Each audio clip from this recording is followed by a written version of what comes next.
Haleluya, haleluya, haleluya. Tuhan Yesus dahsyat, Tuhan Yesus luar biasa. Kasihnya sempurna, berkat-berkatnya luar biasa. Yes, yes, yes. Apapun yang sedang saudara hadapi hari-hari ini, mari kita memilih untuk bersyukur. Mari kita memilih untuk bersuka cita, karena kita tidak pernah sendiri. Tuhan bersama dengan kita melakukan perkara-perkara ajaib di tengah-tengah kita. Haleluya. Selamat datang dalam program kita Kamu Hebat, karena memang pada dasarnya kamu hebat. Karena Tuhan telah menebus kita. Yesus sudah mati buat kita. Yesus sudah mencurahkan darahnya buat kita. Yesus sudah mengirim pasukan malaikatnya untuk menjaga kita. Dan Yesus mengutus Roh Kudusnya untuk ada di dalam kita, sehingga setiap kita dapat berkata segala perkara dapat kutanggung di dalam Kristus yang memberi kekuatan kepadaku. Haleluya. Secara khusus kita dalam program Firman Sebelum Bobo. Saudaraku, kita perlu firman Tuhan sebelum bobo. Daripada kita hanya dengar berita yang menakutkan, kita hanya mikirin hal-hal yang menyakitkan, kenapa kita tidak biarkan firman menenteramkan kita, sehingga sebelum tidur malam selalu kita rasakan kasihnya, damainya, berkatnya, dan kuasa yang sempurna. Haleluya. Kita masih dalam rangkaian kita 33 kunci untuk membangun keluarga dalam suasana sorga.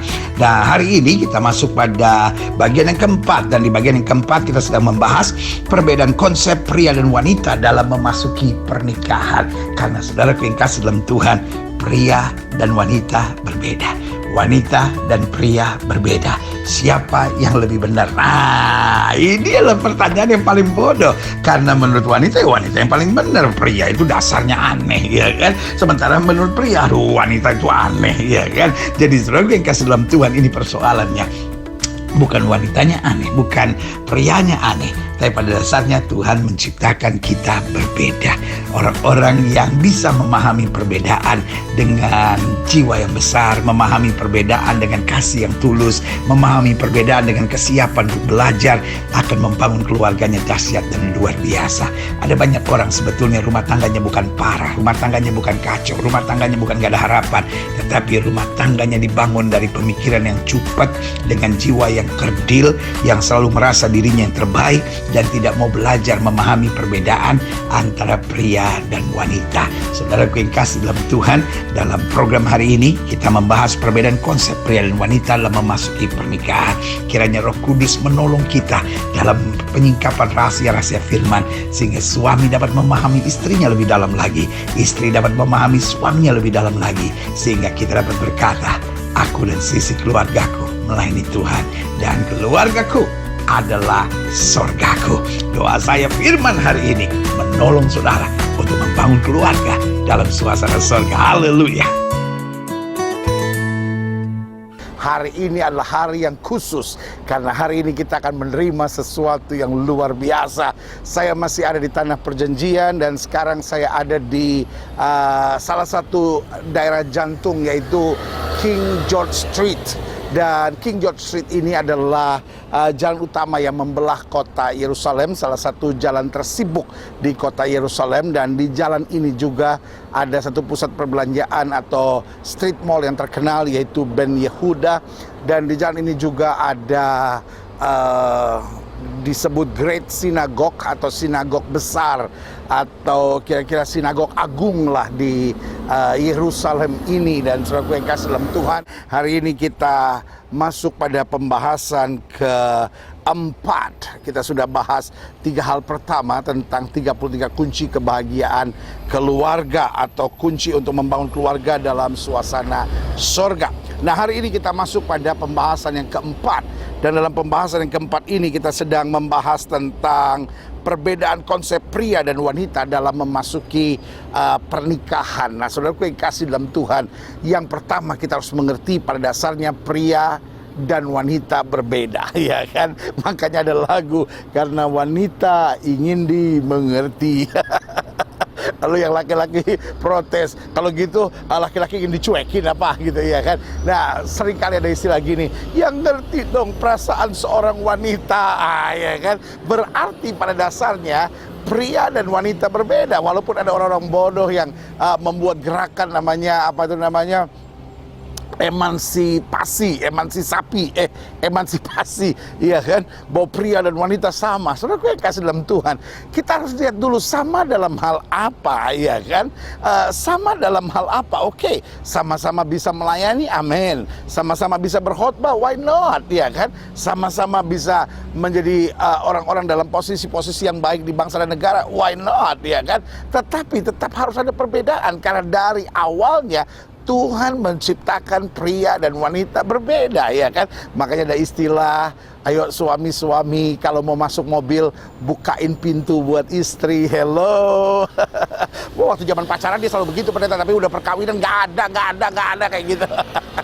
Pak, jangan gitu dong Pak. Justru kalau pacar Pak kan belum pasti Pak, kadang-kala ganti Pak, ya kan. Tapi kalau istri kan sudah pasti, dan dia the mother of your children, ya kan. Berarti engkau harus memberi perhatian yang spesial buat dia. Bukankah kalau mau masuk rumah, mau masuk gedung, pria harus membuka pintu buat wanita? Itu tanda sudah ada perbedaan. Lucu banget kalau perempuan yang bukain pintu buat lakinya. Iya kan. Ada banyak hal perbedaan. Contohnya hanya wanita yang melahirkan, dan itu kan sudah bukti bahwa perbedaan, ya kan. Nah, posisinya bukan bagaimana wanita harus sejajar dengan pria, tetapi bagaimana wanita melakukan bagian yang terbaik, pria melakukan bagian yang terbaik, sehingga terjadi sebuah komunikasi, terjadi sebuah hubungan yang sangat luar biasa. Nah, salah satu yang saya mau perhatikan di sini, yang seringkali menjadi pemicu dalam membangun keluarga yang bahagia, atau yang saya sebut keluarga dalam suasana sorga, yaitu ketidaksadaran akan perbedaan konsep pria dan wanita dalam memasuki pernikahan. Tidak sedikit pernikahan yang baru berjalan sebulan, tiba-tiba konfliknya sangat parah. Sebagian berkata, aduh ini apa-apaan ya pendeta ya. Dan karena itu, mungkin hari ini mereka nggak bercerai, tetapi kepahitan, kedinginan, ketawaran ada di dalam keluarga itu. Kenapa? Karena ketidaksadaran akan perbedaan konsep pria dan wanita dalam memasuki pernikahan. Ya, karena kita belajar dulu dalam Matius 19 ayat yang keempat. Matius 19 ayat yang keempat, demikian firman Tuhan.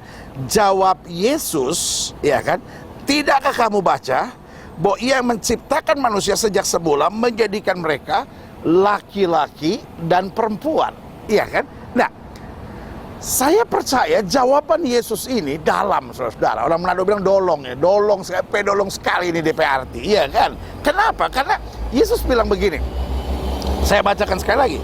Tidakkah kamu baca bahwa Ia yang menciptakan manusia sejak semula, menjadikan mereka laki-laki dan perempuan? Jelas, iya kan? Jadi dari situ nggak usah tanya lagi, kira-kira Yesus setuju nggak ya same sex marriage? Kira-kira Yesus setuju nggak ya dengan gay, sehingga harus ada komunitasnya namanya Gay for Jesus, ya kan? Kira-kira Yesus setuju nggak ya dengan LGBT, ya kan? Loh, jelas dari mulanya kata Alkitab, Tuhan menciptakan laki-laki dan perempuan. Artinya apa? Ada perbedaan yang jelas, ada garis yang tajam, ada laki-laki dan ada perempuan, dan diciptakan pasti dengan tujuannya masing-masing. Tidak pernah Tuhan ciptakan sesuatu tanpa tujuan, karena segala sesuatu yang Tuhan ciptakan pasti ada tujuannya, dan tujuan Tuhan pasti indah. Nah, pertanyaannya, apakah yang Tuhan ciptakan tidak ada masalah? Loh, ada, ya kan?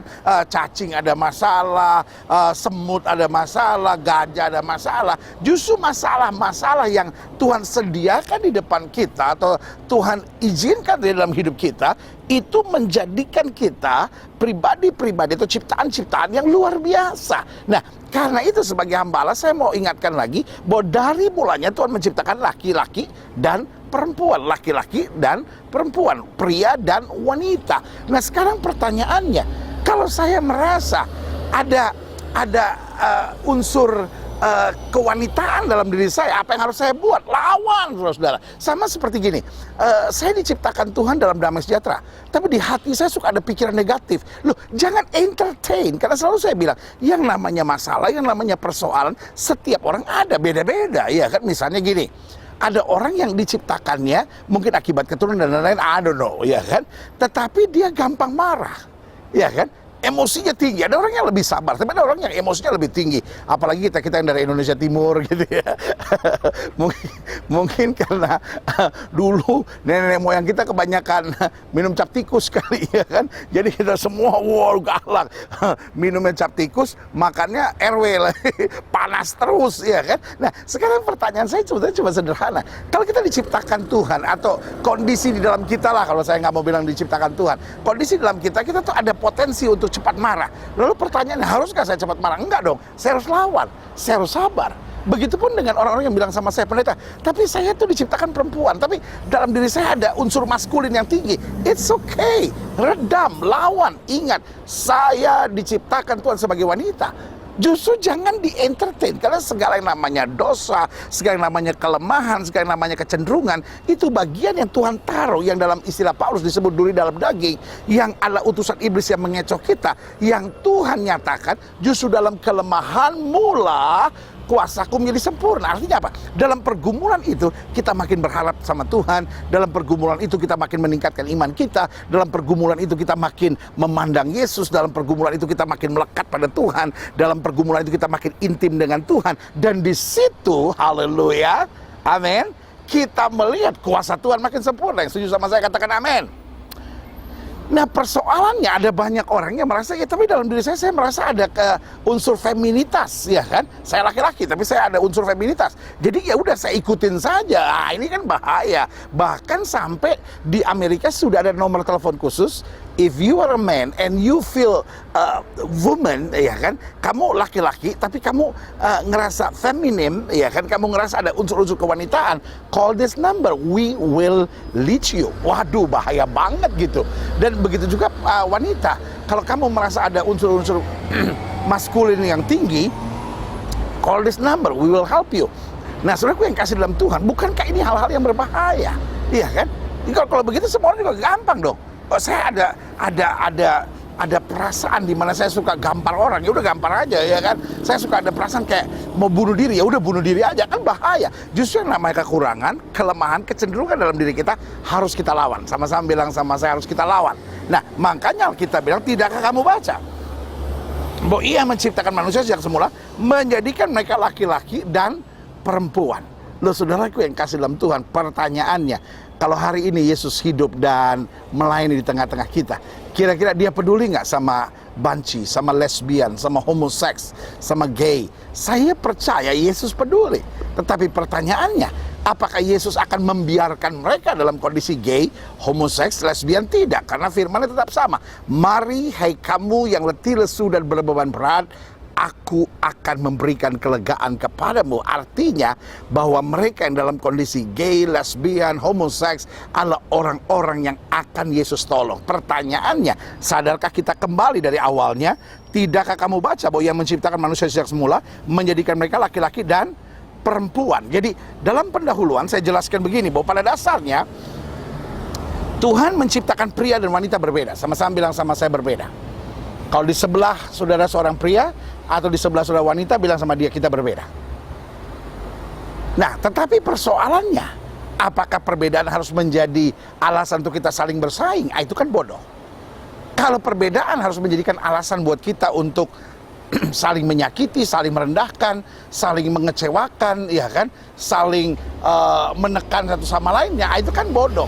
Itu kan tanda ketidakdewasaan, karena Tuhan mengizinkan perbedaan, bahkan Tuhan menciptakan perbedaan untuk saling melengkapi. Makanya salah satu warna yang terindah adalah pelangi, iya kan? Kenapa pelangi warna terindah? Karena perbedaan warna tetapi terjadi secara harmoni, iya kan? Kenapa musik itu indah? Karena ada perbedaan alat musik. Sudah bisa lihat alat musik kita, ya kan, berbeda. Ada keyboard, ada saksofon, di tamres ada viol, iya kan? Haleluya. Ada gitar, ya kan? Di gereja-gereja kita jelas berbeda-beda alat musiknya. Tetapi ketika harmoni, saling melengkapi satu sama lainnya, wow, menjadi musik yang begitu indah. Nah, saudaraku yang kasih dalam Tuhan, pada dasarnya Tuhan menciptakan pria dan wanita berbeda. Satu, berbeda dari tujuan diciptakannya, ya kan? Dari awalnya pria diciptakan untuk menjadi kepala, wanita diciptakan untuk menjadi penolong. Jadi tujuan diciptakannya juga berbeda. Ngapain bahwa harus ada gerakan-gerakan emansipasi pria dan wanita sama. Loh, tujuannya sudah beda. Amin. Iya kan? Sama seperti supir sama kondektur. Kalau supir tiba-tiba mau jadi kondektur, kondektur mau jadi supir, kan ribet, saudara-saudara. Sama seperti di pesawat. Kalau jadi ada purser, ada stewardess, ya kan, atau steward, ada pilot, ya kan. Nah, masing-masing kan tujuannya beda. Satu ngurus pesawatnya, satu ngurus penumpangnya. Nah, kalau stewardess atau steward mau jadi pilot, lalu pilot mau jadi stewardess, kan ribet semuanya, saudara-saudara. Iya kan?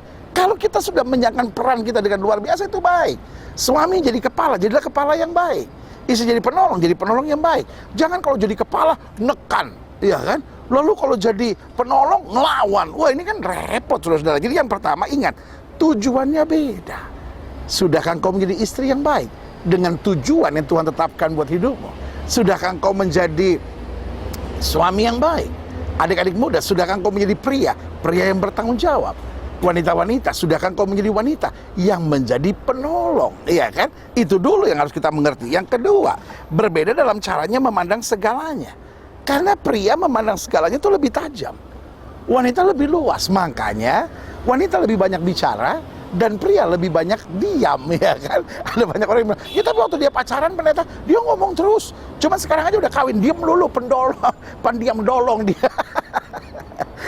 Sebagai hamba Allah, saya cuma mau ingatkan buat saudara, memang pada dasarnya pria itu lebih tajam dalam memandang kehidupan, dan wanita itu lebih luas dalam menatap hidup. Loh, tatapan matanya aja beda.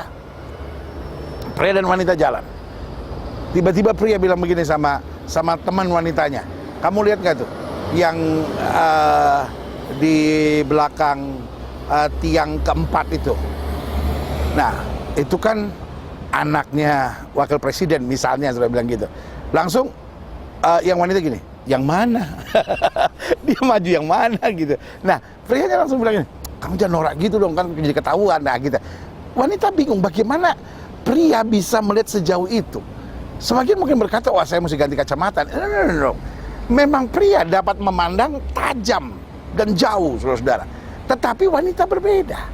Iya kan? Misalnya gini, lagi jalan berdua nih, tiba-tiba wanita bilang, kamu lihat nggak yang sebelah kanan itu, samping WC itu? Nah itu kan artis yang main di 7 Harimau gitu kan. Nah terus yang laki-laki nih, mana? Lu jangan ngeliat gitu dong, katanya gitu.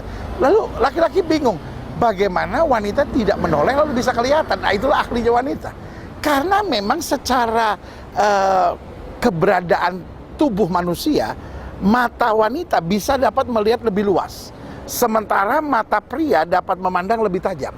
Nah, saudara kekasih dalam Tuhan, itu sebabnya kita kadang-kala bingung.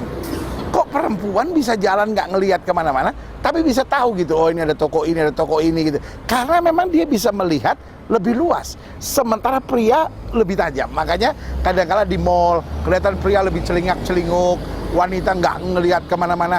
Tetapi lalu wanita, lu jangan celingak-celinguk dong. Tapi yang wanita tahu kok ada pria ganteng di mana. Hello, kawan-kawanku di Makassar, hello, kawan-kawan di Bandung, hello, ya kan? Saudara gue yang kasih dalam Tuhan, Tuhan tahu kok, ya kan? Tuhan memang menciptakan manusia itu pria dan wanita berbeda. Makanya pria dapat melihat lebih tajam dan wanita dapat melihat lebih luas, ya kan? Karena memang dalam kehidupan begitu. Kenapa? Tujuannya wanita menjadi penolong, jadi bisa melihat segala aspek kehidupan. Sementara pria harus mengambil keputusan karena dia harus cari yang terbaik di atas segala-galanya. Nah, yang ketiga, ya kan?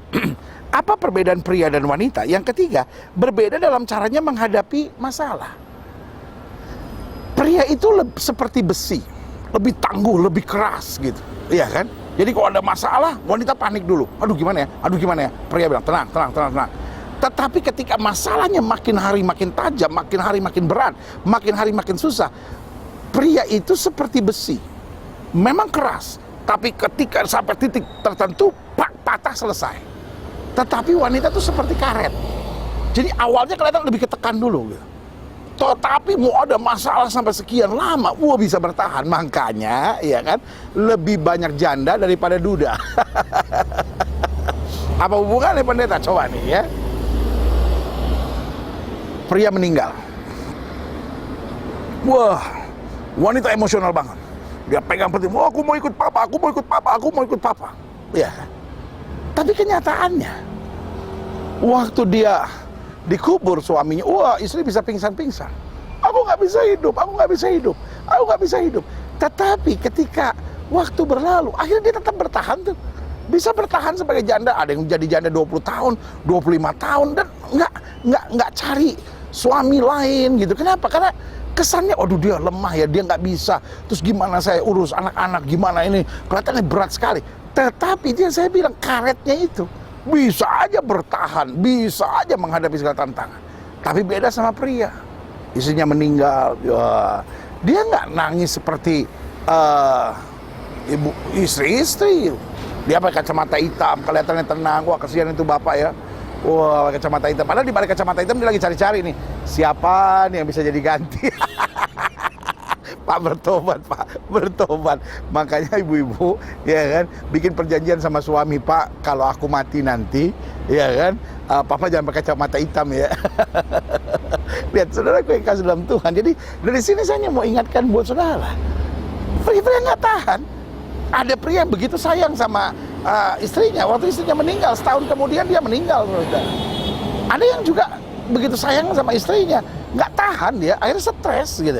Tetapi sebaliknya, ada yang juga udah nggak tahan, karena nggak tahan akhirnya nikah lagi, saudara. Karena nggak tahan menghadapi kesendiriannya. Nah, itu yang saya sebut. Makanya pria itu keras seperti besi, tetapi wanita itu kuat seperti karet. Bisa bertahan menghadapi segala sesuatu. Ya, makanya sebagai hamba Allah saya cuma mau ingatkan buat saudara, ya kan. Dalam rumah tangga, sadarlah bahwa masing-masing itu berbeda. Jangan lagi nggak ada angin, nggak ada hujan, tiba-tiba istri tatap suaminya, Pak, kalau aku mati kamu kawin lagi.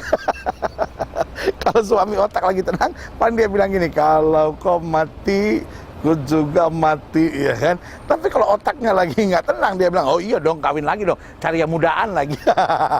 Jadi persoalan. Makanya sebagai hamba Allah saya bilang, dari awalnya pria dan wanita berbeda, ya kan. Yang pertama, beda dari tujuan diciptakan, pria sebagai kepala, wanita sebagai penolong. Berbeda dalam caranya memandang segalanya, pria tajam, wanita lebih luas. Yang ketiga, berbeda dalam caranya menghadapi masalah, pria seperti besi, sementara wanita seperti karet. Dan yang keempat, berbeda dalam kebanggaannya. Pria bangga untuk keberhasilannya, untuk sukses-suksesnya. Kalau orang tanya sama dia, who are you?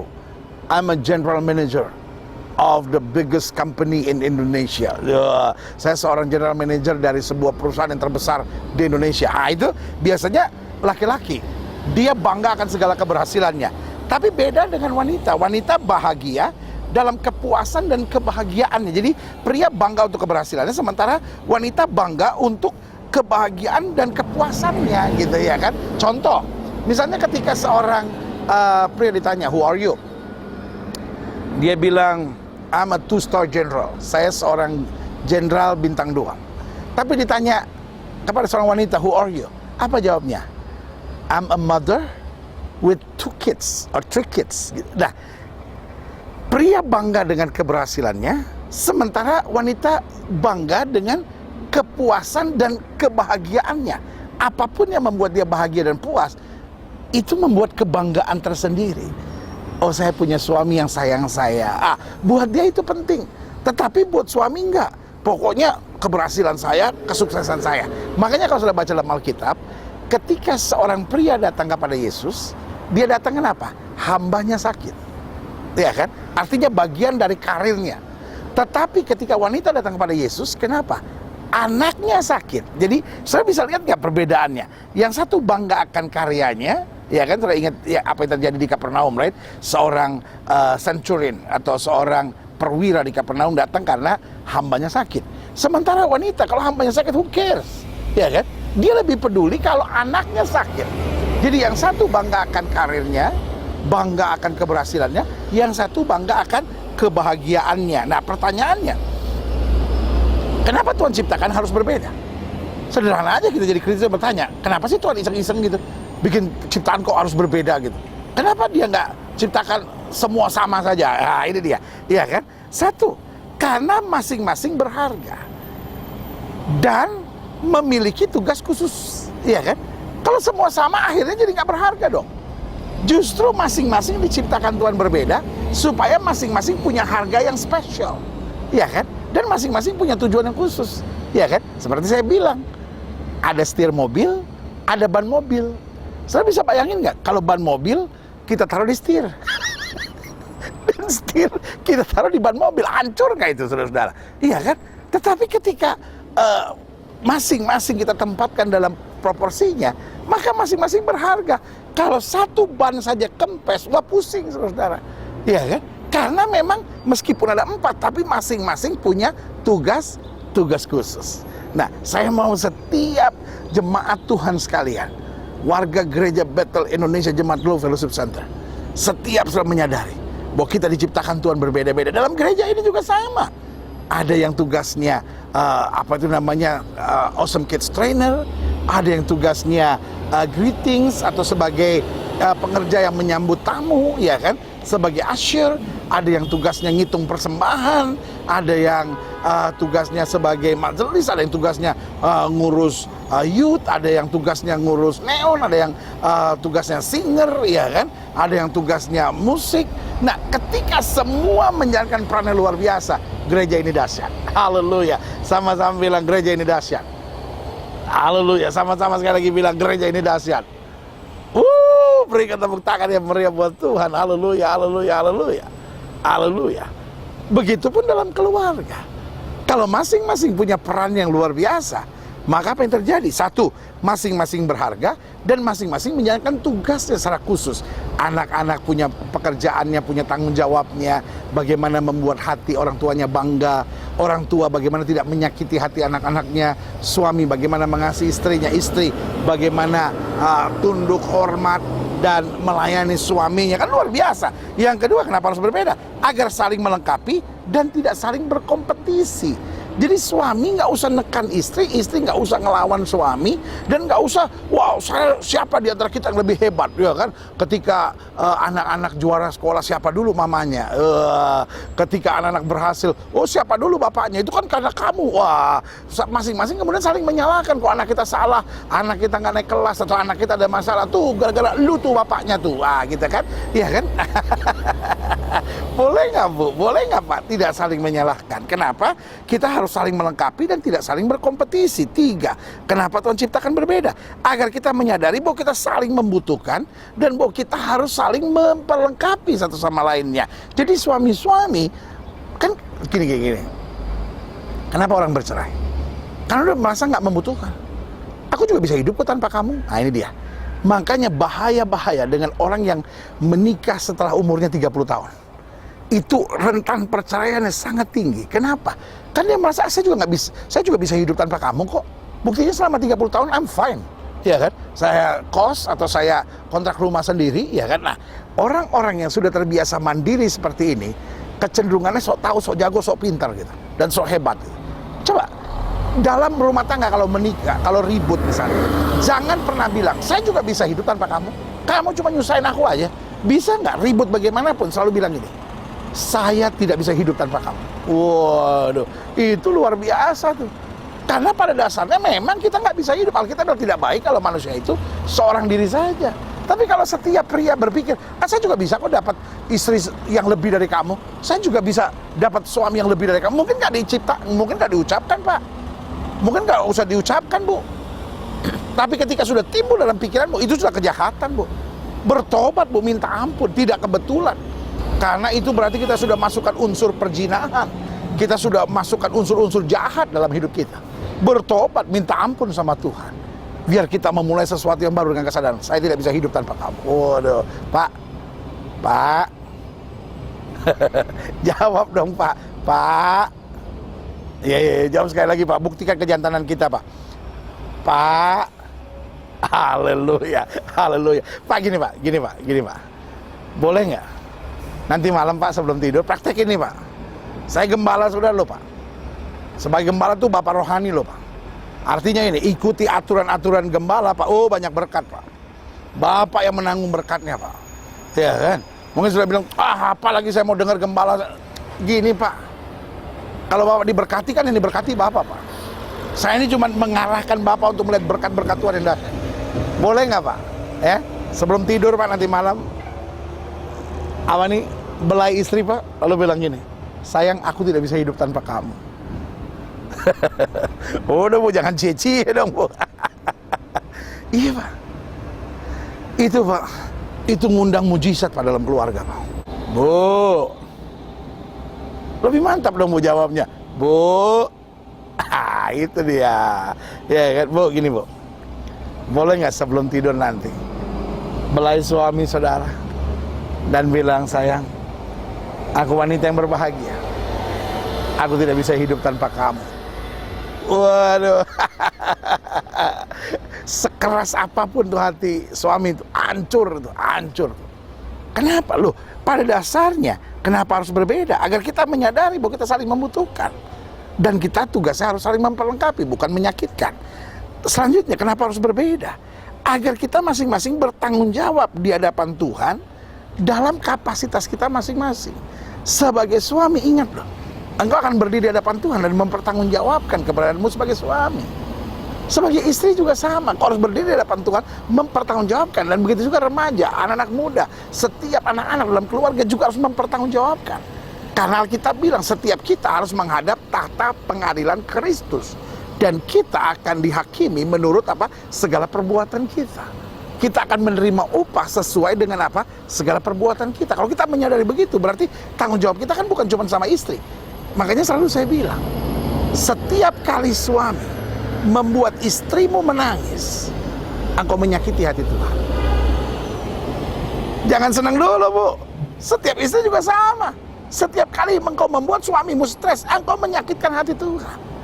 Anak-anak, ketika engkau menyengsarakan, menyusahkan, membuat stres orang tuamu, engkau mengecewakan Tuhan.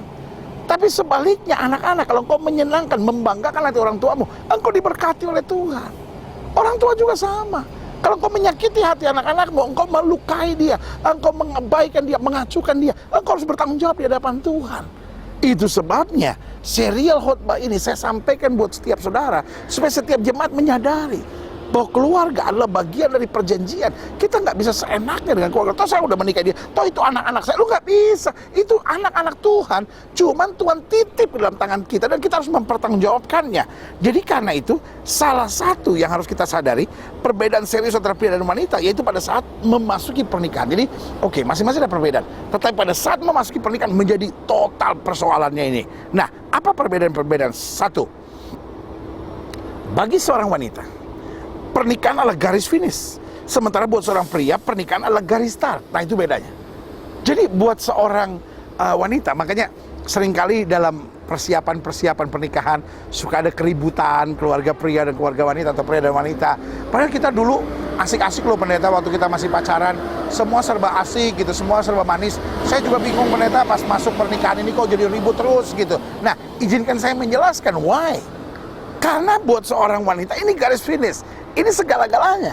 Tetapi buat pria, waduh, saya mau masuk ke hidup sekarang bersama dengan istri saya, aduh gimana ya. Nah, jadi buat seorang wanita, masa pernikahan itu masa wow, lega.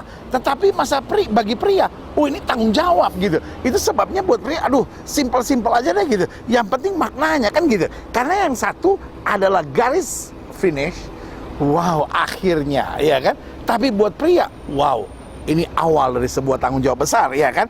Yang kedua, bagi seorang wanita, pernikahan berarti mendapat penolong, ya kan. Ada yang nemenin, ada yang tanggung jawab, ada yang bayarin. Ya kan.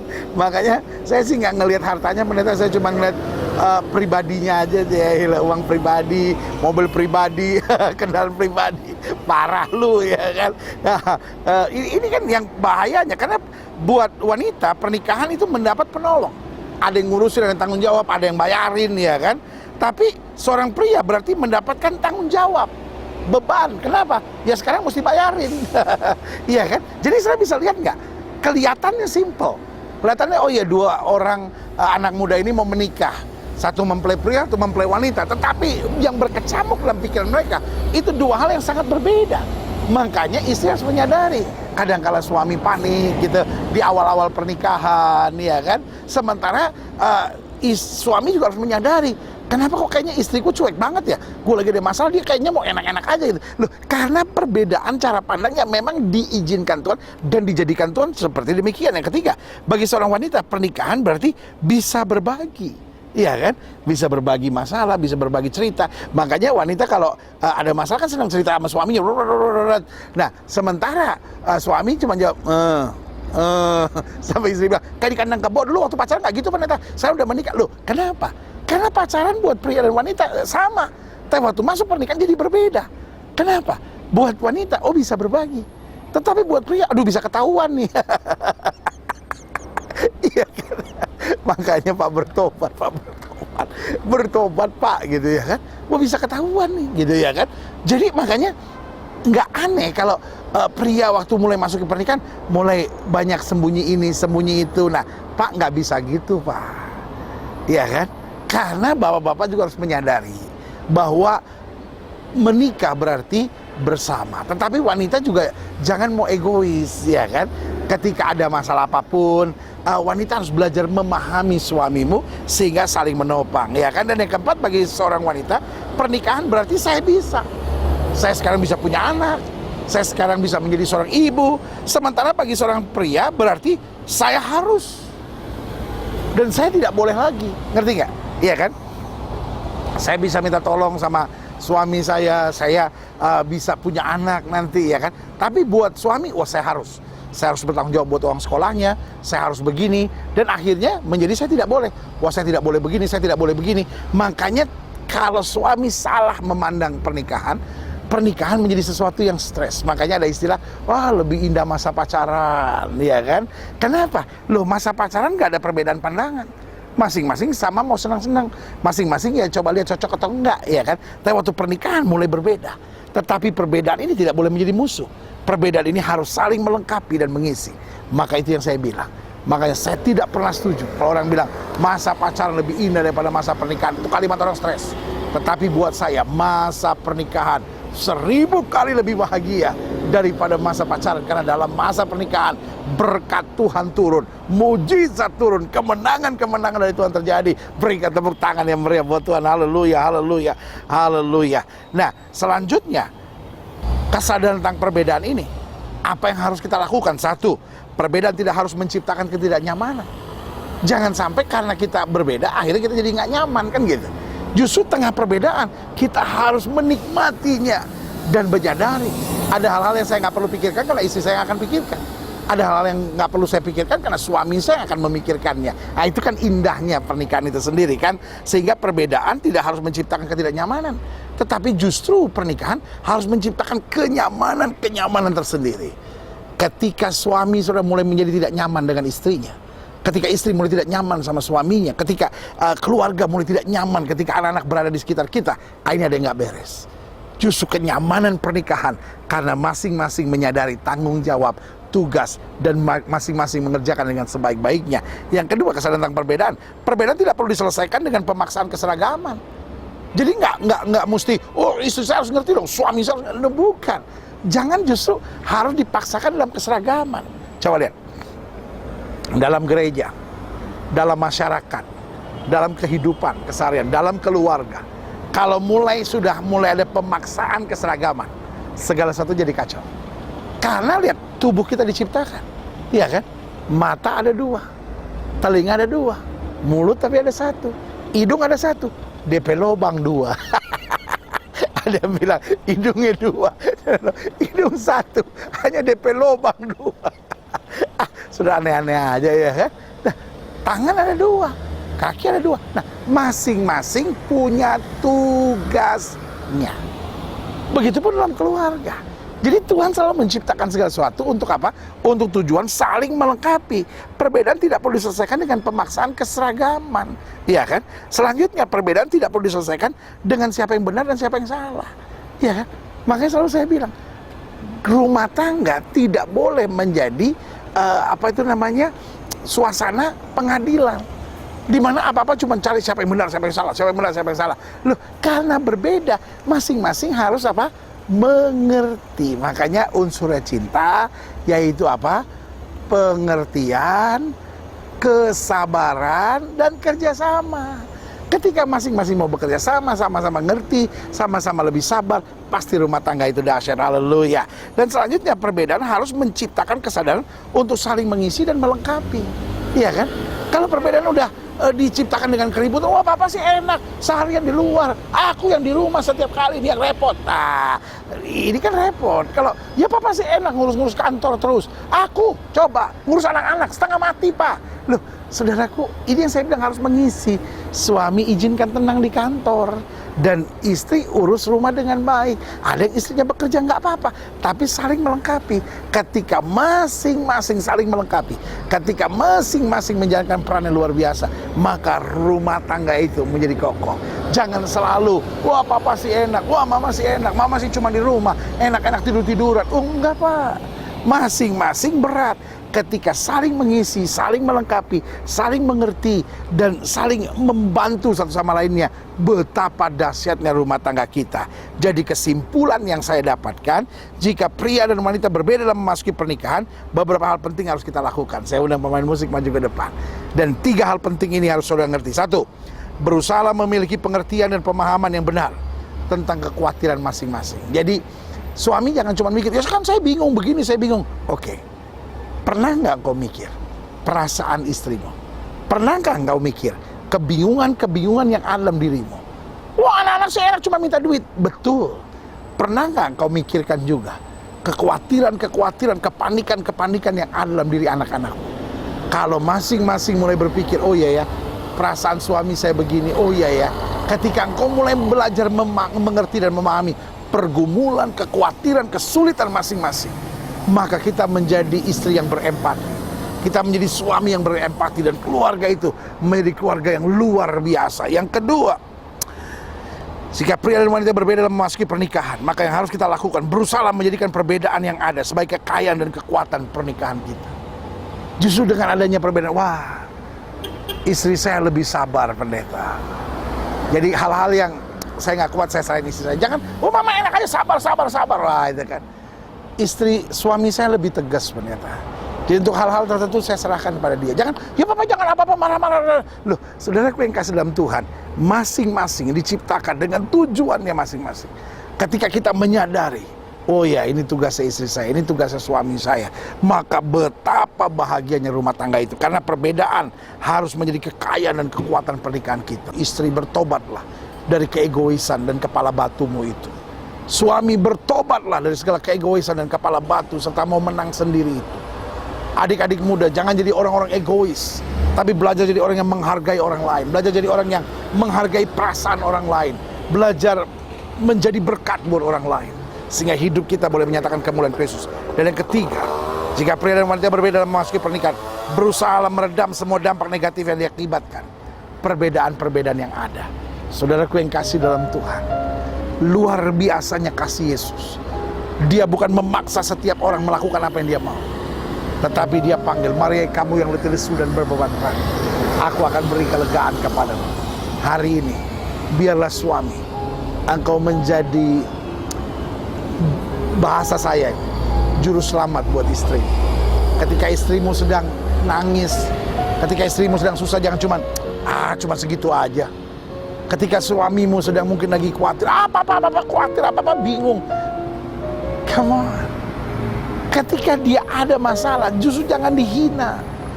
Sorry untuk ngomong ini, Pak, rumah tanggamu bermasalah bukan karena setan, Pak, tapi rumah tanggamu bermasalah karena kau terlalu sering menghina istrimu. Bu, maaf Bu, persoalan kau terlalu gampang merendahkan suamimu. Orang tua kadang-kadang kau terlalu gampang merendahkan anak-anakmu.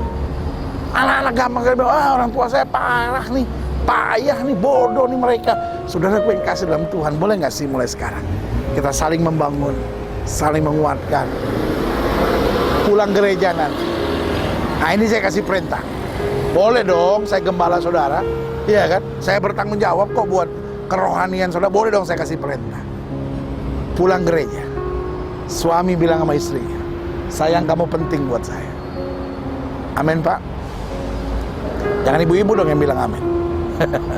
Bapak-bapak dong bilang amin. Sayang, kamu penting buat saya. Istri juga sama, bilang sama suami, sayang, kamu penting buat saya. Wow, kasih tepuk tangan dulu yang meriah buat Tuhan. Haleluya, haleluya, haleluya. Orang tua peluk anak-anak, sayang, kamu penting buat mama dan papa.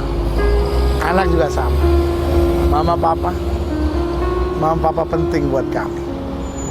Itu aja dulu. Ketika kita bisa menyadari dalam hati kita, suami saya penting, betul dia ada kekurangan, betul dia ada kelemahan, oke dia gak sempurna, betul.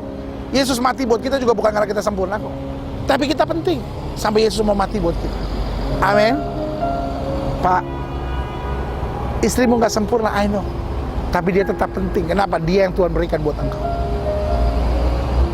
Bu, suamimu gak sempurna, I know, tapi dia penting karena dia yang diberikan Tuhan bagimu. Orang tua, anak-anakmu gak sempurna. Kadang-kadang kau suka banding-bandingkan sama anak orang, kan? Jangan, Pak. Anak-anakmu gak sempurna, tapi dia penting bagimu. Ketika kita masih menyadari pentingnya itu. Orang tua kita gak sempurna, banyak orang kan, betul, tapi dia penting buat kita. Ketika masing-masing menyadari kepentingan ini, saya percaya sesuatu yang dahsyat terjadi. Hari ini, setiap mata terpejam, setiap kepala tertunduk, setiap hati terangkat kepada Tuhan. Orang tua, bisakah engkau menyadari anak-anakmu penting dengan segala kekurangan dan kelemahannya? Suami-suami, bisakah engkau menyadari bahwa istrimu penting dengan segala kekurangan dan kelemahannya?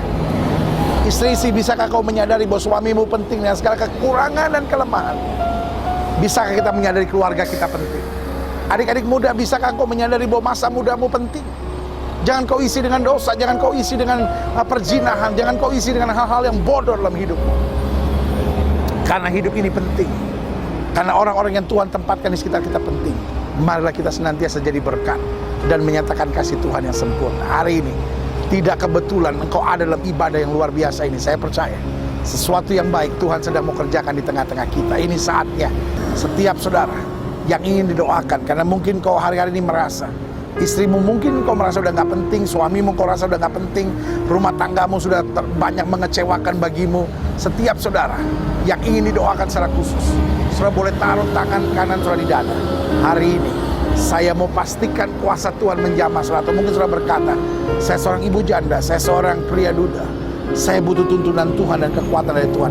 Taruh tangan kananmu juga di dada dan izinkan saya berdoa buat setiap saudara. Atau mungkin saudara berkata, saya anak muda yang lost, I don't know what to do. Saya seorang anak muda yang bingung, saya nggak tahu apa yang mesti saya buat.